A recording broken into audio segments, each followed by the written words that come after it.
الحمد لله نحمده ونستعينه ونستغفره ونؤمن به ونتوكل عليه ونعوذ بالله من شرور أنفسنا ومن سيئات أعمالنا من يهده الله فلا مضل له ومن يضلل فلا هادي له ونشهد أن لا إله إلا الله وحده لا شريك له ونشهد أن سيدنا ومولانا محمدا عبده ورسوله أما بعد فأعوذ بالله من الشيطان الرجيم بسم الله الرحمن الرحيم ما آتاكم الرسول فخذوه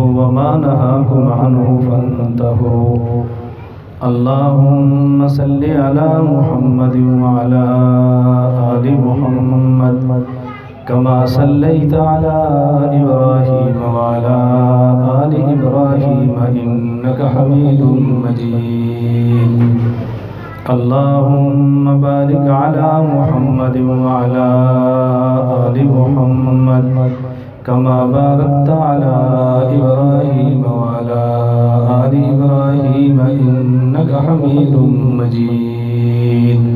نہایت واجب الاحترام بزرگوں، مسلک اہل سنت والجماعت احناف دیوبند سے تعلق رکھنے والے دوستوں اور بھائیوں، سماعت فرمانے والی میری نہایت قابل سر احترام ماؤں، بہنوں اور بیٹیوں، اللہ رب العزت نے قرآن کریم میں ارشاد فرمایا ما آتاکم الرسول فخذوه وما نہاکم عنہ فانتہوا.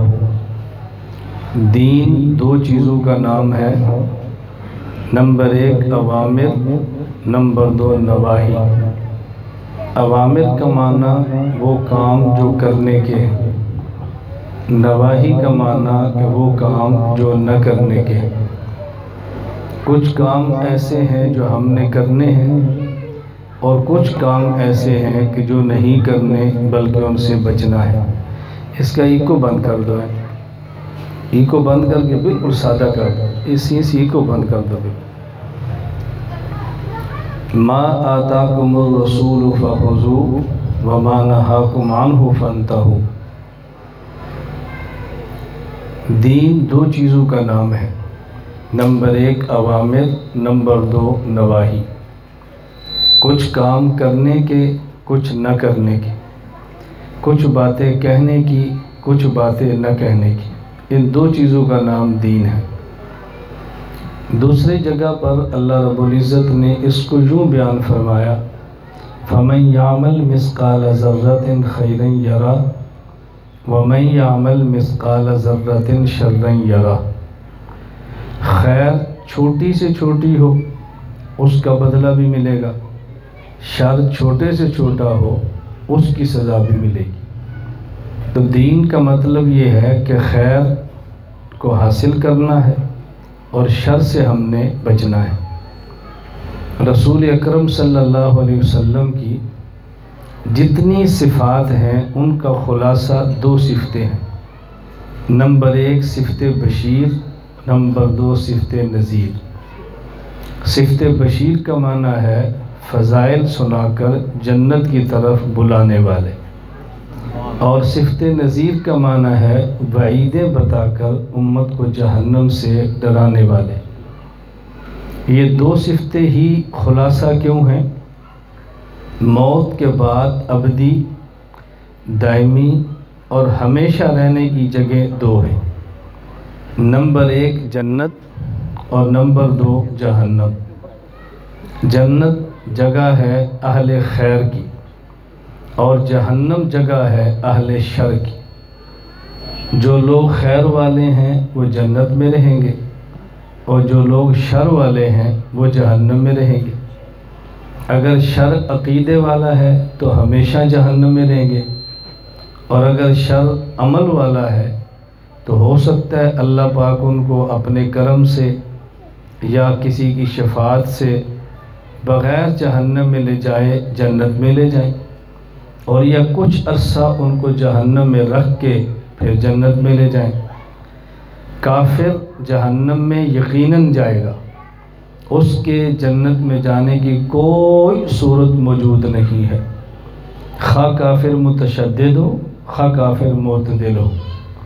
وہ کافر جس کو آپ بہت برا کہتے ہیں اور وہ کافر جس کو آپ اچھا سا کافر کہتے ہیں، یہ ہمارے ہاں قسمیں ہیں، اللہ کیا نہیں ہے۔ یہ اچھے سے اچھے نے بھی جہنم میں جانا ہے اور برے سے برے نے بھی جہنم میں جانا ہے۔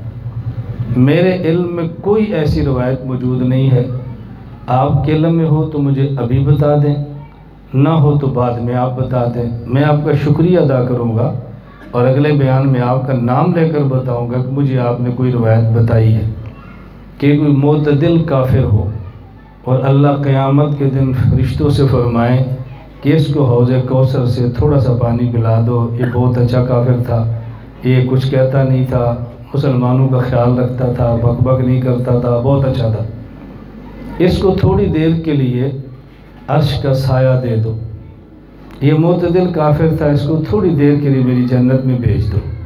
میرے علم میں ایسی کوئی روایت نہیں ہے، آپ کے علم میں ہو تو آپ بتائیں، میں آپ کا شکریہ ادا کروں گا۔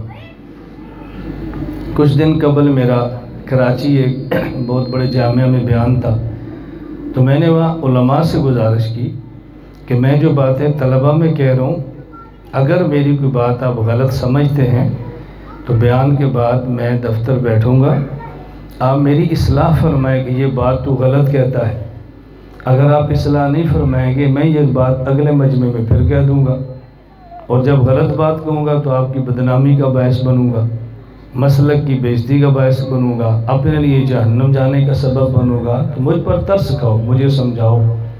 اس لیے میں نے عرض کیا کوئی آیت آپ کے علم میں ہو نا تو آپ مجھے ضرور بتائیں کہ مولانا صاحب ایک روایت ہے جس کا تجھے پتہ نہیں تھا، میں اپنی جہالت کا اعتراف کرتا ہوں۔ کافر جیسا بھی ہو اس نے جہنم میں ہی جانا ہے، اس کے جنت میں جانے کی کوئی صورت نہیں ہے۔ قرآن کریم نے جو اعلان کیا نا کہ حتیٰ یلج الجمل فی سم الخیاط، جس طرح سوئی کے ناکے سے اونٹ نہیں گزر سکتا، اسی طرح کافر بھی جنت میں نہیں جا سکتا۔ یہ جو ہم کمزور بات کرتے ہیں نا، اس کا معنی ہمیں ایمان پر یقین ہی نہیں ہے، ہمیں احساس ہی نہیں ہے کہ ایمان کیا چیز ہوتی ہے۔ کفر کے بارے میں یہ ذہن رکھنا، اس کا معنی کہ ایمان ہمارا بہت کمزور ہے۔ کافر تو یقیناً جہنم میں جائے گا اور مومن یقیناً جہنم میں نہیں جائے گا۔ ہو سکتا ہے اللہ قانون عدل کے تحت کچھ وقت کے لیے بھیج دے، ہو سکتا ہے قانون کرم کے تحت ایک سیکنڈ کے لیے بھی نہ بھیجے، اور یہ بات اللہ نے ہمیں قرآن کریم کی سورت فاتحہ میں سمجھائی ہے، جسے ہم کہتے ہیں مالک یوم الدین۔ میرا پرسوں دارالمحمدیہ لاہور بیان تھا، تو میں نے پورا گھنٹہ صرف لفظ مالک پر تقریر کی کہ مالک کا مطلب کیا ہے۔ میں اب وہ بیان نہیں کر رہا، میں سمجھا رہا ہوں۔ اللہ قیامت کے دن قاضی بن کر فیصلہ نہیں کریں گے، مالک بن کر کریں گے۔ قاضی اور جج قانون کا پابند ہوتا ہے، مالک قانون کا پابند نہیں ہوتا۔ مالک قانون کا پابند نہیں ہے کہ جس نے گناہ کیا اللہ ضرور جہنم میں بھیجے، اللہ جج نہیں ہے، اللہ مالک ہے۔ چاہے تو قانون کو دیکھ لیں، چاہے تو شاہی اختیارات کو دیکھ لیں، مالک کو تو کوئی بات نہیں کر سکتا۔ میں جو بات سمجھانا چاہ رہا ہوں، اگر کوئی مسلمان بدعملی کی وجہ سے جہنم میں گیا تو اس کی وجہ عذاب نہیں ہوگا، اس کی وجہ تزکیہ ہوگا۔ عذاب الگ ہے، تزکیہ الگ ہے۔ عذاب کا معنی ہوتا ہے اعلام الحی علی سبیل، یہ سینسی بند کر کے ایک طرح کھڑا کر دیو نا، بس کر دے سو۔ اعلام الحی، توجہ رکھیں، یہ میری بیماری ہے، میں سپیکر بھی ٹھیک کراتا ہوں، مائک بھی خود ٹھیک کرتا ہوں، یہ جب چل پڑے گا تو آپ کو بات سمجھ آنی شروع ہو جائے گی۔ زندگی بہت بے تکلف ہونی چاہیے۔ میں وہ کیا سمجھیں گے، فلاں کیا محسوس کرے گا، یہ کیا بات ہوئی بھائی؟ سپیکر کو ٹھیک کرو، پانی چاہیے تو مانگ کر پی لو، اس سے کوئی حرج کی بات تو نہیں ہوتی۔ توجہ سے بات سمجھنا۔ کافر جہنم میں جائے گا تو عذاب، اور مومن جہنم میں اگر گیا تو عذاب نہیں بلکہ تزکیہ۔ عذاب کہتے ہیں اعلام الحی علی سبیل الہوان، زندہ آدمی کو تکلیف دینا ذلیل اور رسوا کرنے کے لیے، اور نبی اور ایمان والوں کے لیے اللہ کا وعدہ ہے یوم لا یخزی اللہ النبی والذین آمنوا معہ، اللہ قیامت کو نہ نبی کو رسوا کریں گے نہ ایمان والوں کو رسوا کریں گے۔ اس لیے اگر مومن فاسق جہنم میں گیا تو عذاب نہیں، تزکیہ۔ تزکیہ کا معنی ہوتا ہے صفائی، چونکہ جنت پاک لوگوں کی جگہ ہے اور یہ گناہ کر کے ناپاک ہوا تھا، اللہ اپنے کرم سے پاک فرما دیں یا جہنم کی آگ میں بھیجیں اور آگ کے ذریعے پاک کریں اور پھر اس کو جنت میں داخل کر دیں۔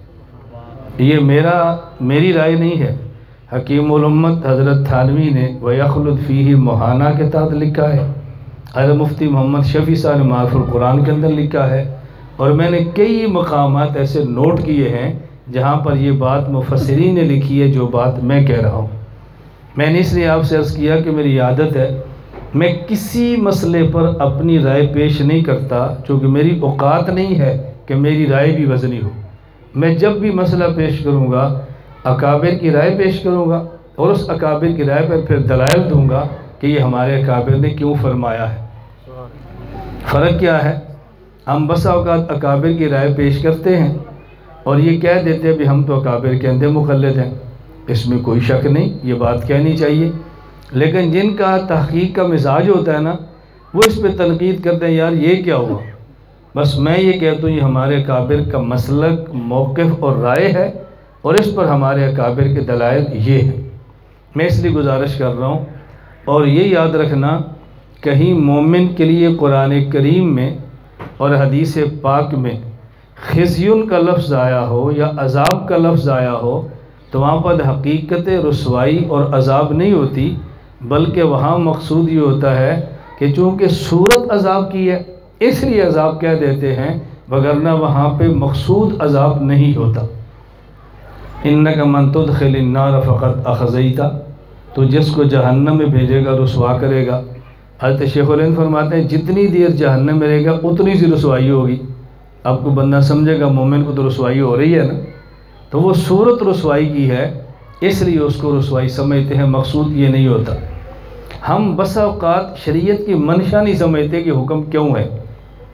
میں ایک چھوٹا سا واقعہ پیش کرتا ہوں۔ ہمارے ہاں کفر اعتراض کرتا ہے، ہم ریورس گیئر لگا لیتے ہیں، یو ٹرن لے دیتے ہیں، باتیں بدل لیتے ہیں۔ حضرت مفتی محمود رحمۃ اللہ علیہ حضرت کے پاس ایک شخص آیا اور بین الاقوامی سطح کا بندہ، میں یہ نہیں بتاتا وہ کون ہے، پاکستان کا نہیں کسی اور ملک کا تھا، کیونکہ پھر آپ ان اداروں سے متنفر ہوتے ہیں، فلاں ملک کا فلاں ادارہ ٹھیک نہیں، فلاں جماعت ٹھیک نہیں۔ اس نے کہا حضرت شادی شدہ مرد یا شادی شدہ عورت اگر زنا کرے قرآن کہتا ہے اس کی سزا سنگسار ہے، اس کو پتھر اتنے مارو، پتھر مار مار کے اس کو مار دو۔ اور اس نے کہا جی اس پر کفر کا اعتراض ہے کہ مسلمانوں میں یہ جو سزا ہے بہت ظالمانہ ہے، ظلم ہے، وحشت ہے، بربریت ہے۔ تو میں سمجھتا ہوں کہ زانی شادی شدہ مرد یا عورت کو سزا دینی ہے تو اس کو گولی کے ساتھ قتل کر دو۔ اس پر میں بھی قائل ہوں، بہت سارے لوگ بھی قائل ہو گئے ہیں، تو میں چاہتا ہوں اس میں آپ کی رائے لے لوں کہ آپ کیا فرماتے ہیں۔ حضرت مفتی مامور صاحب رحمۃ اللہ علیہ فرمانے لگے میرے خیال میں آپ اور جن کو آپ نے قائل کیا ہے وہ یہ نہیں سمجھے کہ شریعت نے شادی شدہ زنا کرنے والے مرد یا عورت کی سزا سنگسار کیوں رکھی ہے، آپ اس لیے کہتے گولی مار دو۔ آپ سمجھیں کہ اس سے مقصود ہے کہ ایسے بندے کو قتل کر دینا چاہیے، حالانکہ شریعت کا مقصد یہ نہیں ہے۔ شریعت کا مقصد یہ ہے کہ ایسے بندے کو قتل بھی نہیں کرنا چاہیے اور ایسا طرز اختیار کرو کہ لوگ زنا کرنا بھی چھوڑ دیں اور زنا کا نام بھی نہ لیں۔ کہا جی کیا مطلب؟ فرمایا جس بندے نے زنا کیا ہے وہ شادی شدہ ہے، یہ زنا ثابت کیسے ہوگا عدالت؟ یا تو خود اعتراف کرے گا یا 4 گواہ ہوں گے۔ اگر خود اعتراف کرے تو شریعت کا حکم ہے 4 بار اعتراف کرے اس کو سنگسار کرو، لیکن اگر دوران سنگسار اس نے کہہ دیا نا کہ میں نے نہیں کیا، اس کو وہیں چھوڑ دو اس کو۔ اور اگر 4 گواہوں سے جرم ثابت ہوا ہے تو سب سے پہلے وہ 4 گواہ اس کو پتھر مارے۔ کسی کے خلاف گواہی دینی آسان ہوتی ہے اور اس کو پتھر مار کے مارنا مشکل ہوتا ہے، آدمی کی ہمت نہیں ہوتی۔ بس اوقات آپ کسی کی شکایت لگائیں نا اور باپ مارنے لگے تو آپ اس کے باپ سے کہتے ہیں یار اس بیٹے کو چھوڑ دو، میرا مقصد یہ نہیں تھا آپ اس کو مارو، میرا مقصد ہے اس کو سمجھاؤ یا ایسی حرکتیں نہ کریں۔ آپ ایک بیٹے کی باپ کو شکایت بھی لگاتے ہیں لیکن باپ کو مارنے نہیں دیتے۔ تو پہلے یہ 4 بندے پتھر ماریں پھر دوسرے ماریں۔ اولاً تو ہو سکتا ہے پتھر مارنے کے لیے تیار نہ ہوں اور کہ جی مجھے شک ہے، اور اگر پتھر مارنے کے دوران اس کی موت سے پہلے ایک گواہ نے بھی گواہی سے رجوع کر لیا تو وہیں سنگسار چھوڑ دو۔ تو مفتی صاحب فرمانے جب تم گولی مارو گے وہ تو مر جائے گا۔ تو شریعت کی منشا یہ نہیں کہ اس کو مار دو، اس کی منشا ہے کہ سزا ایسی دو کہ لوگ زنا کا نام نہ لیں۔ مقصد بندے کو مارنا نہیں ہے، تو شریعت بچانا چاہتی ہے تم اس کو مارنا چاہتے ہو، تو زندہ رکھنا وحشت ہوتی ہے یا کسی کو مار دینا وحشیانہ سزا ہوتی ہے۔ اب دیکھو منشا سمجھنی چاہیے نا۔ میں خیر عرض یہ کر رہا تھا کہ بات لمبی نہ ہو، رسول اکرم صلی اللہ علیہ وسلم کی صفات کا خلاصہ 2 صفتیں ہیں، نمبر 1 بشیر اور نمبر 2 نذیر۔ یہ 2 کیوں ہیں کہ موت کے بعد وہ جگہیں جنہوں نے ہمیشہ رہنا ہے وہ ہے جنت اور جہنم۔ موت کے بعد برزخ قبر تک، قبر کے بعد حشر تک اس کی مدت تو پوری ہو گئی، ایک جنت اور ایک جہنم، درمیان میں اعراف جو دیوار ہے جس پر وہ مومنین ہوں گے کہ جن کی نیکیاں اور گناہ برابر ہیں۔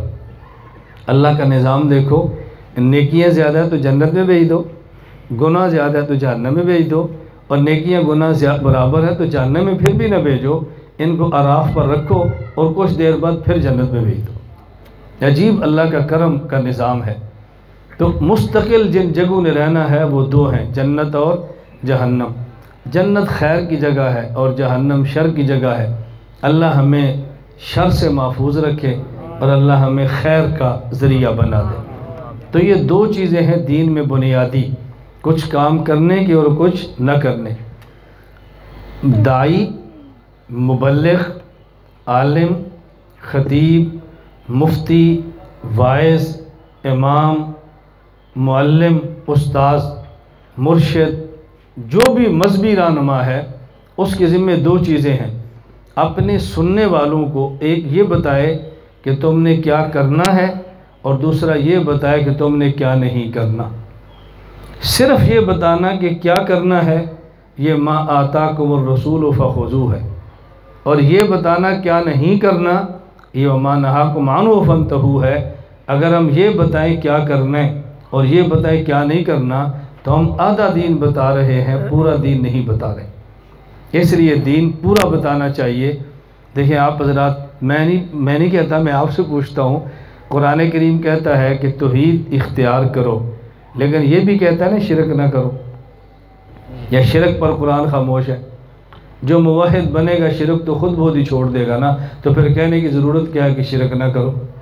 ہاں، اللہ فرماتے نہیں، ان کو سمجھاؤ توحید اختیار کرو اور شرک سے بچو۔ اگر سنت کی اتباع کا حکم ہے تو بدعت سے بچنے کا حکم ہے۔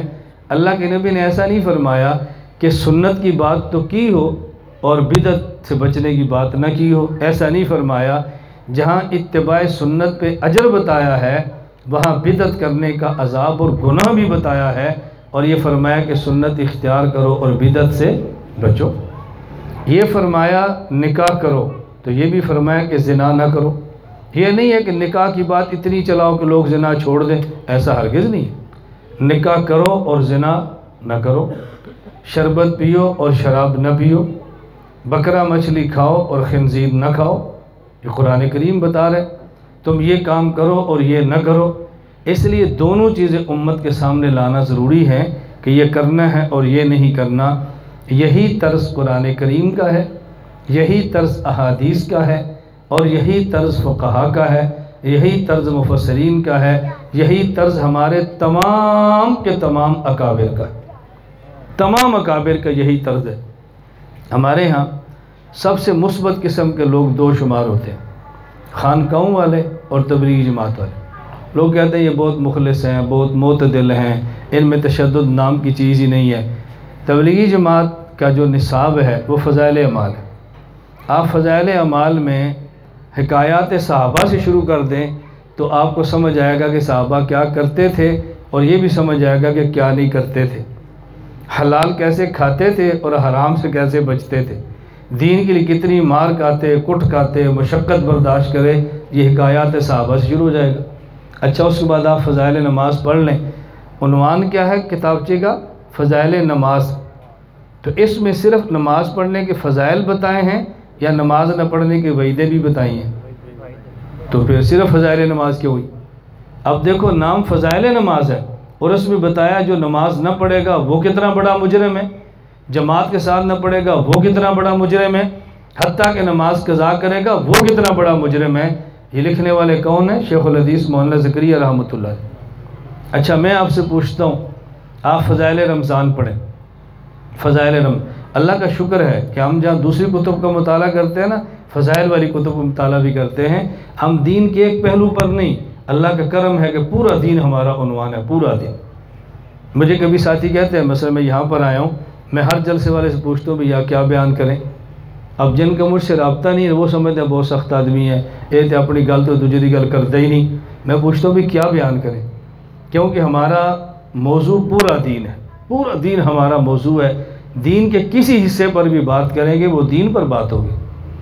اچھا، مجھے آپ فرمائیں، فضائل قرآن آپ پڑھتے ہیں، فضائل رمضان پڑھتے ہیں۔ فضائل رمضان میں شیخ الحدیث مولانا زکریا ایک حدیث نقل کرتے ہیں غالباً حضرت کعب بن عجرہ رضی اللہ عنہ سے، کہ جب حضور پاک نے ممبر کے پہلے زینے پہلی پر آپ نے پاؤں رکھا، فرمایا آمین، جب دوسرے پر رکھا فرمایا آمین، جب تیسرے پر رکھا تو آمین۔ تو حضور نے کیا فرمایا کہ جب میں نے پہلے زینے پر قدم رکھا تھا تو جبریل نے دعا کی تھی یا بد دعا کی تھی؟ بتاؤ، بولو نا۔ اور جب دوسرے پر گئے تو پھر، جب تیسرے کر گئے پھر کون بد دعا کر رہا ہے؟ آمین کون کہہ رہا ہے؟ تو آپ کیسے کہتے ہیں حضور کبھی بد دعا نہیں کرتے تھے؟ کیسے کہتے ہیں؟ اب کیسے کہتے ہیں حضور کبھی حضور تو بد دعا فرما رہے ہیں، آپ کہتے ہیں حضور کبھی بد دعا نہیں فرماتے تھے؟ حضور بد دعا فرماتے تھے، جہاں دعا کرنی چاہیے دعا فرماتے، جہاں بد دعا کرنی چاہیے بد دعا فرماتے۔ یہی مزاج نبوت ہے۔ یہ فلاں موقع پر کی تو اللہ نے روک دیا، ٹھیک ہے، کہیں روک دیا کہیں نہیں روکا، اس کا معنی یہ تو نہیں ہے کہ آپ کبھی بد دعا نہ فرمائیں۔ ایک عام لوگوں کا مزاج ہے، مولانا صاحب ایک بات پوچھنی، آپ محسوس تو نہیں فرمائیں گے؟ میں کہتا ہوں کیوں محسوس نہیں کروں گا؟ میں کوئی پتھر ہوں کہ محسوس نہیں کروں گا؟ بالکل میں جھوٹ نہیں بولتا۔ آپ کی بات محسوس کرنے والی ہوئی تو ضرور محسوس کروں گا، محسوس کرنے والی نہ ہوئی تو میں محسوس نہیں کروں گا۔ اور میں خدا کی قسم اٹھا کر کہہ رہا ہوں، یہ مزاج نبوت ہے۔ جو بات محسوس کرنے والی ہوتی حضور محسوس فرماتے تھے، اور اتنا غصہ ہوتا، ایسے معلوم ہوتا کہ آپ کے چہرے مبارک پر انار کو چھڑک دیا گیا ہے، ایسے آپ کے چہرے پر غصے کے اظہار ہوتا۔ فرق کیا ہے؟ ہم ادھوری بات سمجھتے ہیں۔ حضرت امام شافعی رحمۃ اللہ علیہ کا کتاب العلم والعلماء میں ایک مقولہ ہے۔ امام شافعی رحمۃ اللہ فرماتے ہیں، غصے کی بات پر جس کو غصہ نہ آئے وہ گدھا ہے۔ کس کا جملہ ہے؟ امام شافعی ہمارے اکابر میں ہے یا نہیں؟ تو یہ اکابر کا جملہ ہے نا۔ امام شافعی فرماتے ہیں جس کو غصے کی بات پر غصہ نہ آئے وہ گدھا ہے، اور اس سے معافی مانگے پھر معاف نہ کرے تو وہ شیطان ہے۔ اس کا معنی کہ غصے کی بات پر غصہ آنا چاہیے، لیکن ایسا بھی نہیں آنا چاہیے کہ بندہ معافی مانگے تو معافی نہ کرو، غصہ بھی کرو معافی بھی کرو، غصہ بھی کرو معاف بھی کر دو۔ اس میں حرج کی بات کون سی؟ ہمارا ایک عمومی مزاج بن گیا، اولاد بگڑ جائے، اولاد تباہ ہو جائے، اولاد جہنم میں جائے، نہیں، ڈانٹنا نہیں ہے، مارنا نہیں ہے۔ اللہ کے نبی کیا فرما رہے ہیں؟ مرو اولادکم بالصلاۃ وہم ابناء سبع، تمہاری بیٹی اور بیٹا 7 سال کا ہو جائے انہیں نماز کی ترغیب دو، بیٹا نماز پڑھو۔ اور لفظ مرو کا ہے، صرف سمجھاؤ نہیں، تنبیہ کے ساتھ اٹھو نماز کیوں نہیں پڑھتے؟ دیکھتے نہیں اذان ہو گئی ہے؟ یہ ہے مرو اولادکم، حکم دو، وَاضْرِبُوهُمْ عَلَيْهَا وَهُمْ أَبْنَاءُ عَشْرٍ، اور جب 10 سال کے ہو جائے نماز نہ پڑھیں تو پھر مارو۔ یہ کون کہہ رہا ہے؟ لَقَدْ جَاءَكُمْ رَسُولٌ مِّنْ أَنفُسِكُمْ عَزِيزٌ عَلَيْهِ مَا عَنِتُّمْ حَرِيصٌ عَلَيْكُمْ بِالْمُؤْمِنِينَ رَءُوفٌ رَحِيمٌ۔ فرق کیا ہے؟ توجہ رکھنا، فرق کیا ہے؟ ہم باہر سائن بورڈ پہ لکھتے ہیں کہ ہم نے بہت اچھا جملہ لکھا ہے، مار نہیں پیار، یہ اچھا جملہ نہیں ہے، مار پلس پیار لکھو، مار پلس پیار لکھو۔ بھائی ہم پیار بھی کرتے ہیں اور ضرورت پڑے تو بچے کو مارتے بھی ہیں۔ میں تو مارتا ہوں، میری بات ویڈیو میں ریکارڈ ہو رہی ہے، اب دنیا میں نشر کرو، سوال ہوگا تو پھر میں جواب دوں گا نا، آپ نے تو جواب نہیں دینا۔ توجہ رکھنا، میں کیا کہہ رہا ہوں؟ مارنا 2 قسم کا ہے۔ میں 6 سال کی بات نہیں کرتا، آپ 6 ماہ کا بچہ، 6 ماہ کا بچہ جو اپنے پاؤں پر بیٹھ بھی نہیں سکتا، آپ اس بچے کے رخسار پر یہاں سے دباؤ، درد ہوتی ہے، اور اس کو پتہ ہے میرا ابا پیار کر رہا ہے، وہ روتا نہیں ہے۔ 6 ماہ کا بچہ بھی نہیں روتا، اور آپ 6 ماہ کے بچے کو دباؤ نہیں، آنکھ نکالو، وہ رو پڑتا ہے، سمجھتا ہے کہ ابا پیار نہیں کر رہا۔ اس کا مطلب یہ ہے اس اولاد کو مارو، لیکن ایسے نہ مارو کہ وہ سمجھے کسائی ہے، ایسے مارو کہ اولاد سمجھے میرے باپ کو مجھ سے پیار ہے تب مار رہا ہے۔ اولاد کبھی نافرمان نہیں ہوتی۔ میں تو اپنے تجربات کی بات کرتا ہوں، کوئی سنی باتیں نہیں کرتا۔ ہمارے تو گھر کا ماحول ہے، بہت اچھی طرح سمجھتے ہیں بھائی ابو نے مارنا ہے، لیکن ہماری ماں آدھا گھنٹہ نہیں 5 منٹ بھی نہیں گزرتی، ہم اولاد کو ایسے پیار دیتے ہیں کہ اس کے ذہن میں بھی نہیں آتا کہ ہمیں ابے نے 5 منٹ پہلے مارا بھی ہوگا۔ ان کو احساس ہو ہمیں پیار بھی یہاں سے ملنا ہے، اور نہ عمل کیا تو ڈانٹ بھی یہاں سے ملنی ہے۔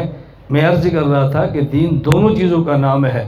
میں غلط مسئلہ بیان کرتا ہوں، میں قیامت کے دن اللہ کے یہاں مجرم ہوں، میں صحیح بات نہیں بتاتا، اللہ کے یہاں مجرم ہوں، میں اس کی پرواہ نہ کروں، یہ کیا سمجھیں گے، یہ کیا سمجھیں گے۔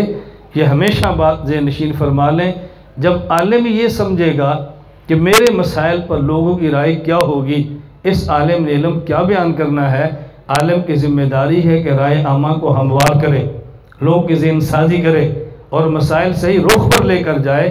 آہستہ آہستہ ایک وقت آتا ہے امت صحیح بات کو تسلیم کرتی ہے، کب تک امت انکار کرے؟ تو دین 2 چیزوں کا نام ہے، نمبر 1 اوامر اور نمبر 2 نواہی، کچھ کام کرنے کے اور کچھ کام نہ کرنے کے۔ اس کے لیے قرآن کریم ہے نمبر 1، احادیث ہے نمبر 2، اور فقہ ہے نمبر 3۔ یہ بنیادی چیزیں ہیں، قرآن کریم، احادیث اور فقہ، یہ بنیادی چیزیں۔ قرآن کریم کے بنیادی 3 حق ہیں۔ نمبر 1 قرآن کو پڑھنا، نمبر 2 قرآن کو سمجھنا، نمبر 3 قرآن پہ عمل کرنا۔ پہلا حق قرآن کو پڑھنا ہے، دوسرا قرآن کو سمجھنا ہے۔ اب میں ایک بات آپ سے پوچھنے لگا ہوں، آپ یہ نہ کہو کہ مولوی صاحب اپنی سنا دینا، ساڑی تھی سن دے ہی۔ میں ایک بات آپ سے پوچھتا ہوں، مجھے آپ فرمانا۔ میں آپ کے شہر فیصل آباد آیا ہوں، یہ ہمارے بزرگ ہیں، یہ مجھے کہتے ہیں مولانا صاحب میرا ایک دوست ہے، ہم حج میں اکٹھے ہوئے، دوستی لگ گئی، وہ انگلینڈ رہتا ہے، اور اس نے میرے موبائل پر نہ انگلش میں میسج کیا ہے، اور مولانا صاحب مجھے انگریزی نہیں آتی، ذرا مجھے سمجھاؤ تو صحیح میسج کیا کیے۔ میں کہتا ہوں معذرت خواہ، انگریزی تو مجھے بھی نہیں آتی، میں انگریزی نہیں پڑھ سکتا۔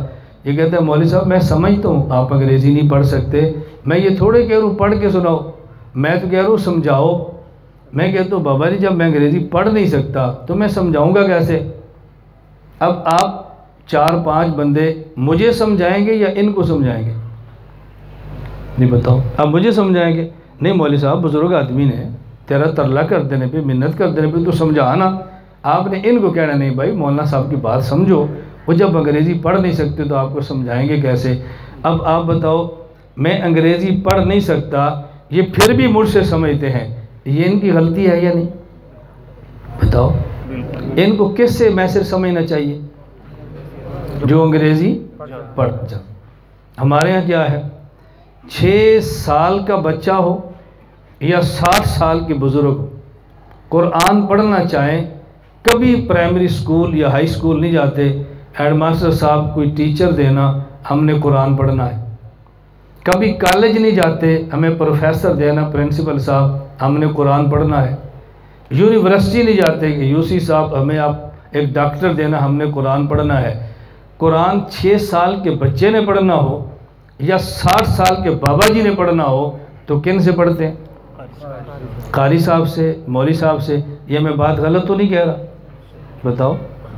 اور جب قرآن پڑھنا ہو قاری صاحب سے یا مولوی صاحب سے، اور جب سمجھنا ہو نا ذاکر نائک، وہ کوئی نکا آدمی ہے، تسی عجیب آدمی ہو، اتنا بڑا آدمی ہے، مطالعہ اس کا سٹڈی ہے، ہندوؤں سے مناظرے کرتا ہے، میں مناظرے کر رہا، مناظرہ تو شریعت نہیں، ذاکر نائک بہت اچھا کہ وہ مناظرے کرتا ہے، اور بھائی یہ پیڑا کام ہے تو بھی پیڑا کرتا ہے، جی اچھا ہے تو میں بھی اچھا کرنا پیا۔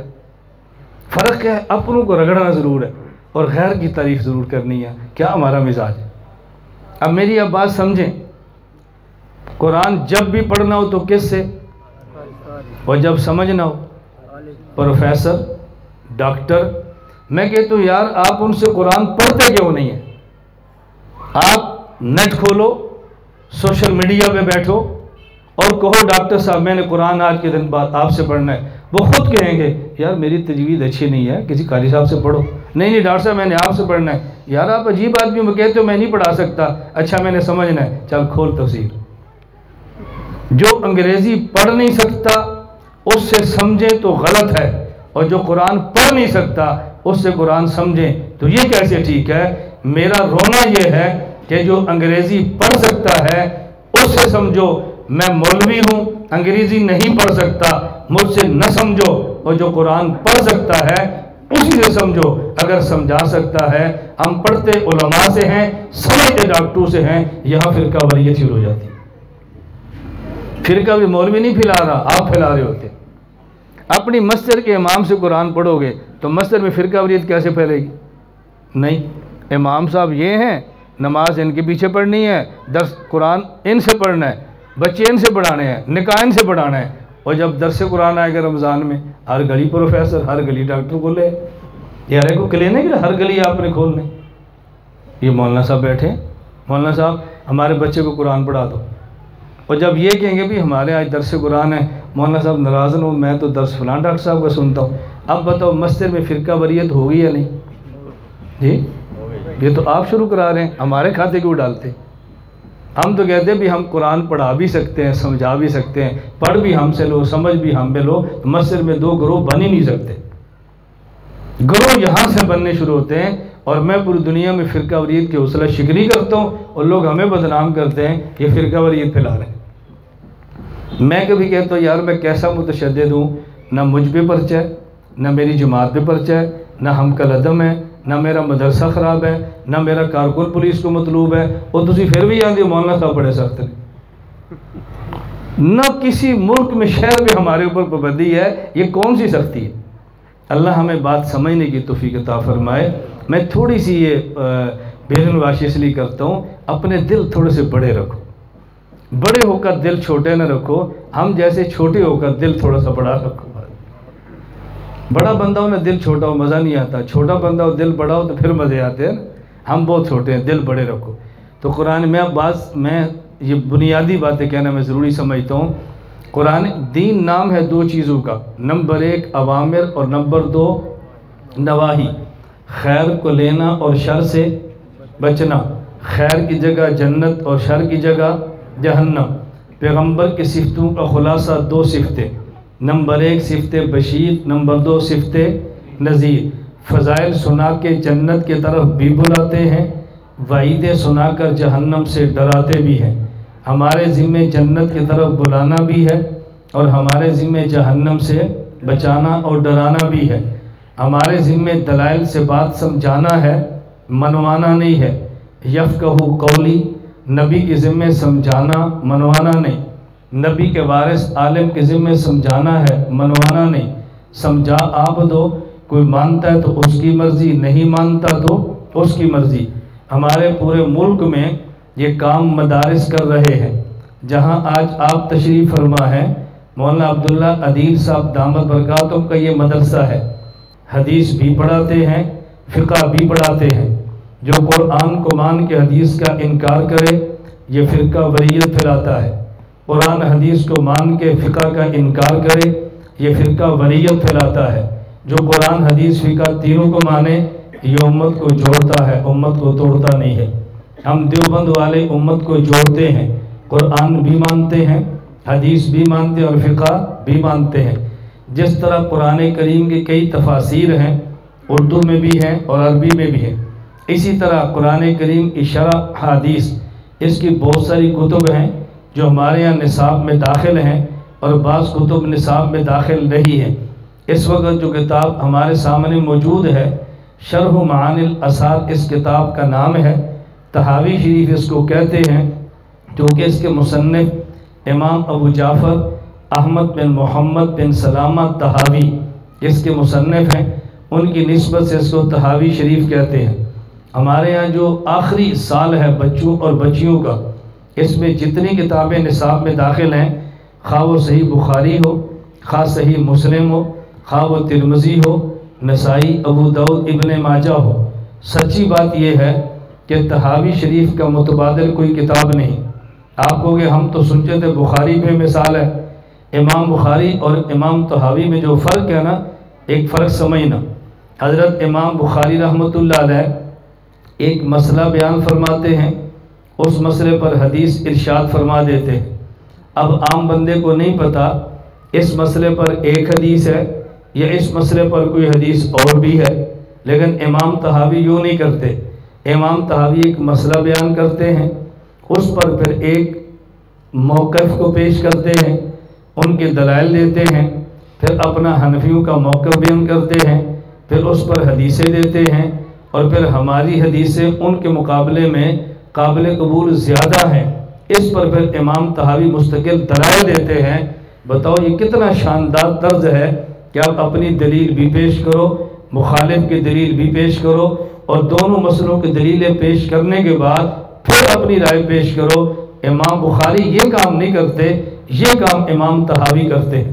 اور آپ کو تعجب ہوگا، حضرت امام بخاری حضرت امام شافعی کے مقلد ہے، اور حضرت امام طحاوی یہ پہلے حضرت امام شافعی کے مقلد تھے اور بعد میں امام ابو حنیفہ کے مقلد بنے ہیں، حضرت امام طحاوی رحمۃ اللہ علیہ۔ اور امام طحاوی کس دور کا آدمی ہے، یہ کتنا بڑا آدمی ہے، ذرا اس کو ذہن میں رکھنا۔ میں سب تو بیان نہیں کرتا، میں بڑی شارٹ کٹ بات کرتا ہوں۔ حضرت امام طحاوی رحمۃ اللہ علیہ یہ 229 ہجری میں پیدا ہوئے ہیں اور 321 ہجری میں فوت ہوئے ہیں۔ پیدا کب ہوئے؟ 229 ہجری، یاد رکھنا۔ حضرت امام بخاری فوت ہوئے ہیں 256 ہجری میں۔ حضرت امام طحاوی نے امام بخاری کا زمانہ پایا ہے۔ امام طحاوی پیدا ہوئے 229، امام بخاری فوت ہوئے 256 ہجری، حضرت امام بخاری کا زمانہ پایا۔ امام مسلم پیدا ہوئے 261 ہجری، امام طحاوی نے ان کا زمانہ بھی دیکھا ہے۔ حضرت امام ابن ماجہ پیدا ہوئے ہیں، یہ فوت ہوئے 271 ہجری کو، ان نے ان کا زمانہ 273 کو ان کا بھی پایا۔ امام ابو داؤد فوت ہوئے 275 ہجری، ان کا زمانہ بھی پایا۔ امام ترمذی فوت ہوئے 279 ہجری، ان کا زمانہ بھی پایا۔ امام نسائی فوت ہوئے 303 ہجری، ان کا زمانہ بھی پایا۔ حضرت امام طحاوی نے ان 6 کے 6 مصنفین کا زمانہ پایا۔ اور عجیب بات یہ ہے، امام ابو حنیفہ، امام مالک، امام شافعی یہ پہلے کے ہیں، امام احمد بن حنبل چوتھے اور آخری فقیہ اور مجتہد ہیں جن کی دنیا میں فقہ قابل قبول ہے، حتیٰ کہ سعودیہ میں یہ فقہ حنبلی چلتی ہے۔ امام احمد بن حنبل 241 ہجری میں فوت ہوئے، 12 سال زمانہ امام طحاوی نے ان کا بھی۔ کتنا بڑا آدمی ہے، کوئی چھوٹا آدمی تو نہیں ہے، لیکن ہمارا جو کہ متعارف نہیں ہے اس لیے ہمیں اس کا اندازہ نہیں ہوتا۔ تو حضرت امام طحاوی اتنا بڑا آدمی ہے۔ ابھی جو ہمارے ہاں بچیوں کے نصاب میں آخری حدیث جو ہمارے سامنے ہے، حضرت امام بخاری نے امام طحاوی نے مسئلہ بیان کیا ہے، باب الجلوس علی القبور، قبر پر ٹیک لگا کے بیٹھ سکتے ہیں کہ نہیں، قبر کے اوپر بیٹھ سکتے ہیں کہ نہیں، یہ امام نے ایک مسئلہ بیان کیا۔ حضرت امام